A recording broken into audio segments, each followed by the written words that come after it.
Hey guys, welcome to Flat Top King. Hey, today it's all about pork ribs, queso taco style. You got me? I've had this one in the back pocket for a long time and I've been dying to do it. And today is a beautiful day and I cannot wait to show you guys what we're doing.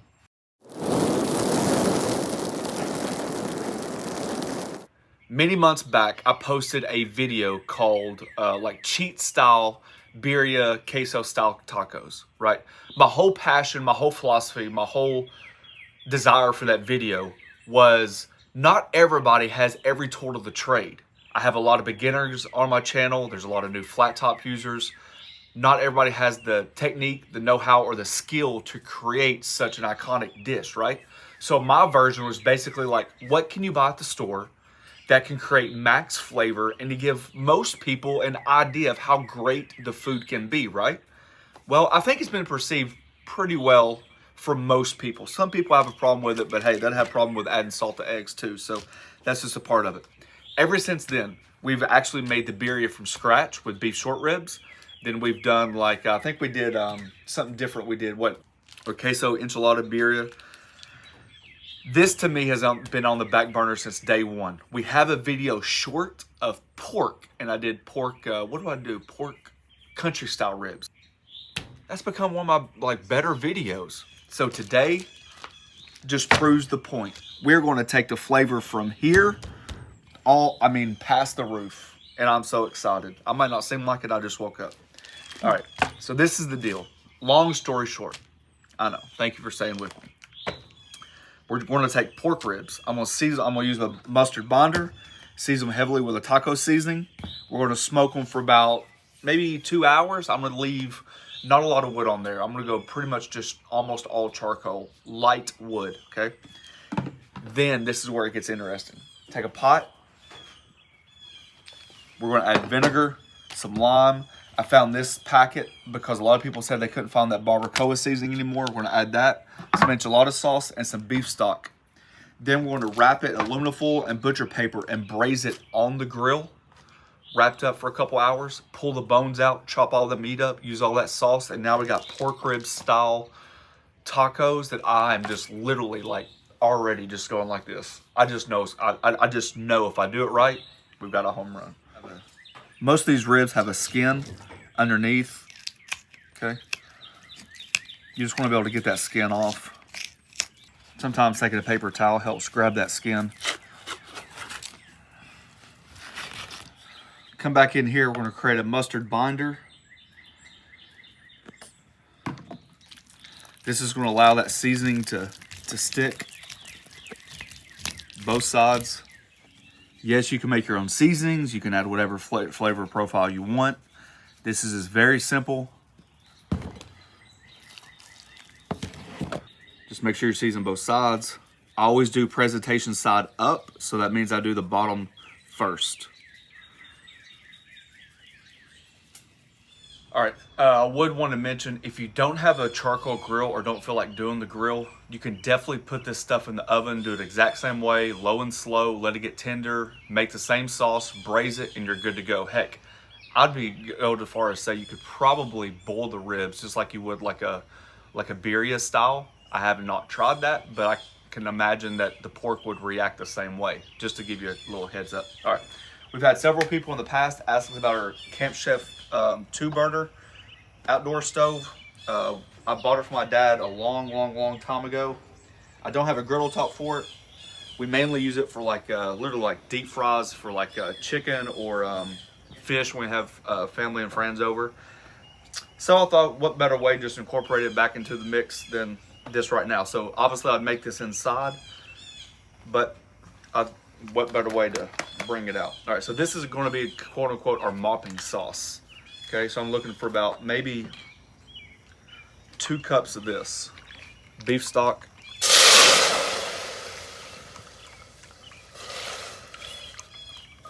And this is also going to be our braising liquid. So 2 cups of that. The juice of a lime. I don't know, that's a lot of juice. I might just say half a lime. That's a lot of juice for a lime. We'll taste it in a minute. 1/4 cup apple cider vinegar. Half a cup of your favorite enchilada sauce. I like this one because of the consistency. It's just going to thicken that sauce up. Oh, what did I say, half a cup? Yeah. Then we'll add that barbacoa sauce seasoning.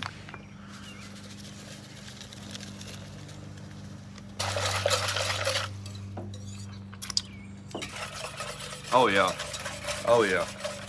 Oh, taste this here. It's hot. You're gonna have to hurry up.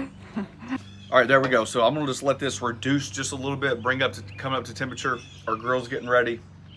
And that's basically just gonna be our mopping sauce and the sauce that we braise it in. God, it's good. I think I nailed it on the first try, that's for damn sure.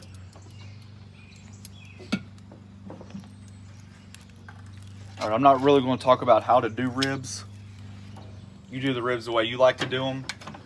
Personally, 250, 275 for about, we're gonna go for about 4 to 5 hours, maybe even 6 hours, just to make sure this is like fall off the bone tender. Because remember, this is not competition style ribs, right? This is cooking ribs past the done mark of what you consider like barbecue style, because we want it soft and tender to be able to chop and pull to go in those tacos. The 1 hour mark. You can see we're starting to get a little dry. Typically, I would not go ahead and add the sauce, but I'm not worried about the bark. But I'm just going to start basting it with that sauce that we made. And the reason you're not worried about the bark is because we're going to be shredding it and pulling it anyway. Exactly, yeah. All we're doing it right now is honestly just the foundation of flavor. The building block, you know, everything from, you know, 1 layer, 2 layer, 3 layer, 4 layer, 5 layer, adding as much flavor as possible. So we're gonna keep that on there and we'll open it back up in the second hour. Still hitting about that 250 mark. There we go. See that bark naturally building? See how much drier it is? I'm gonna hit it one more time. I planned on 2 hours and then braising it, but I think I'm gonna go like at least another hour. I just think it's gonna build so much more depth of flavor.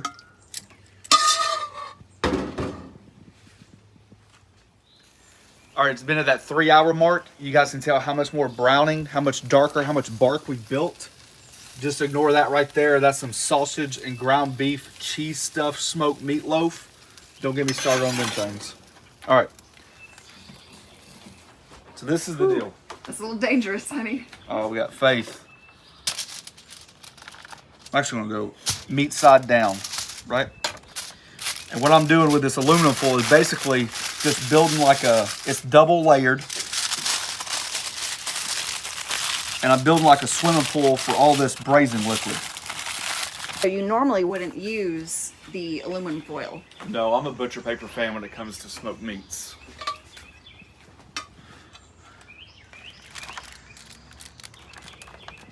But we're only using the aluminum foil because we don't want the braising liquid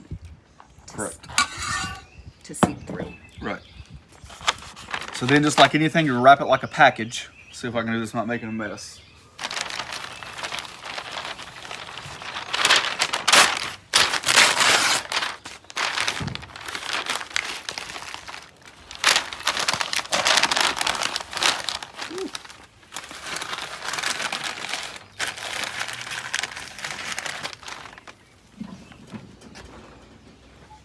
All right, so now it's the low and slow part, right? Now it's the time that it takes to braise. We got the moisture in there. So I'm gonna shoot about another 2, maybe 3 hours. We're gonna push that 5 to 6 hour mark. We'll check it every hour just like normal, and we'll show you guys along the ride. All right, we skipped that hour interval. My philosophy about smoking is almost like babies, right? You don't wanna wake them while they're sleeping.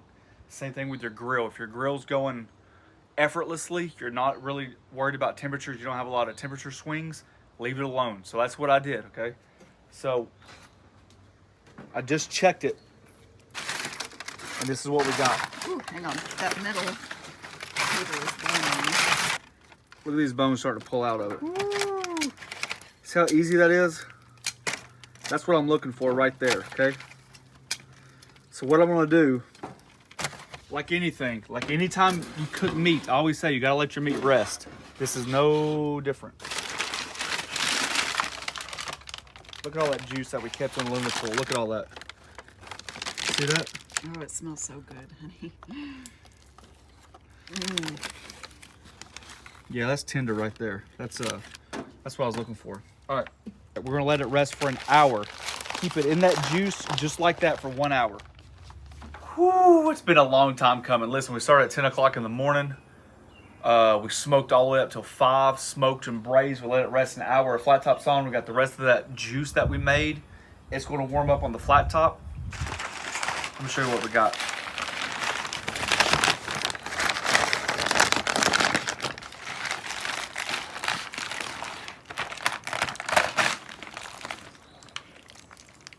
Oh yeah.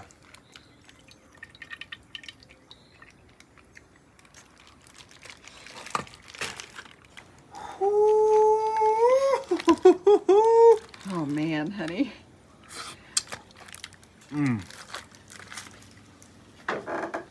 Give me a bite. Give me a bite. Look, before we get started, we kind of did like a 2 video process video thing today. We just made Mexican street corn. We're gonna have that on the side. You guys can check out that video. I have no clue which one we're posting first. But look at that right there. Warm, sauce, gooey, garlicky, cojito cheese style. Tortilla. A little bit of that too. That, dang, honey. All right. Can we just eat it just like this? Just look, just what, I mean, that's what you call pull apart right there. Look. That is fantastic. Found a bone. Give it to me and I'll Gnaw on it. suck on it. Easy now. Easy now. This is PG. That's good. Kind of slightly shredded, slightly chopped.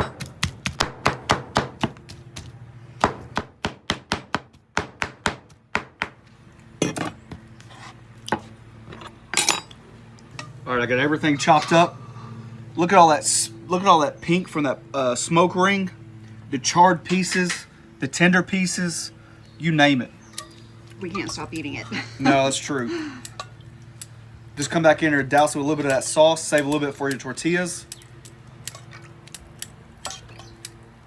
This is why I knew, if done correctly, I would like for you guys to comment, like on a serious note, let me know, like, is this common? Is this normal? I know other cuts of meat are probably more common, but I just thought it was a good way to incorporate our grill, that smoke flavor, that pork, everything like that. So let's get started. I just got some cheese blend here. Got my low carb tortillas. It is healthy eating month for us. It's true. Like always, the flat top's on low, just a touch of oil.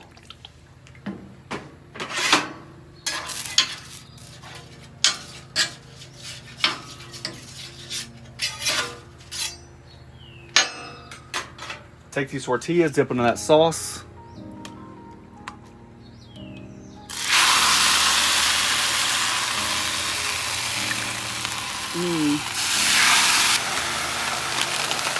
Take your cheese all the way around it. Come back in with some of that pork.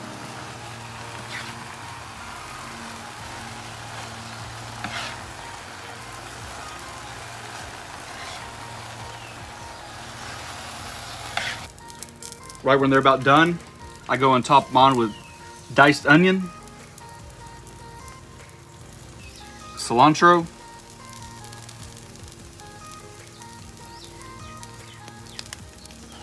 take some of that fresh squeezed lime,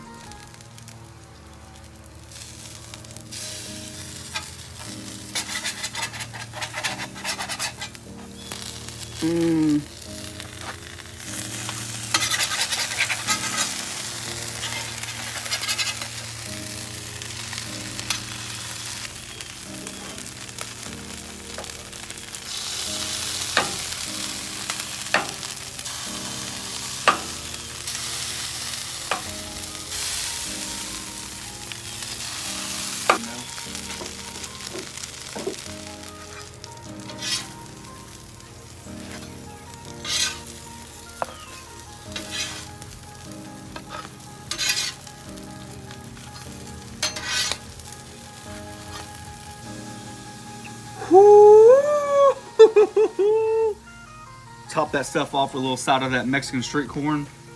Golly, you know, already taking a bite. I just couldn't stand it. Let me try a bite. It's better than what I expected. It's worth every ounce of effort you put into it. It takes a level of flavor from here to here in a hurry. The smoke, the braising, the type of meat. I have no clue if this is traditional. No clue if people out there make this. To me, this is out freaking standing. You top it off with that corn that we made. You guys can check out that video, Mexican street corn. I am in heaven. Give me a bite. Give me a bite. You gotta wait. Hey, find us on the Griddle group, tag us, tell us what you guys are making. Find us on the Griddle group on Facebook. If you guys are interested, check out that join button below. We have incredible members only content. And to be honest with you, just by liking, pounding that notification button, share it with your friends, saying, hey, have you seen this dumb dude on YouTube? Man, he could put out some good food. That helps too.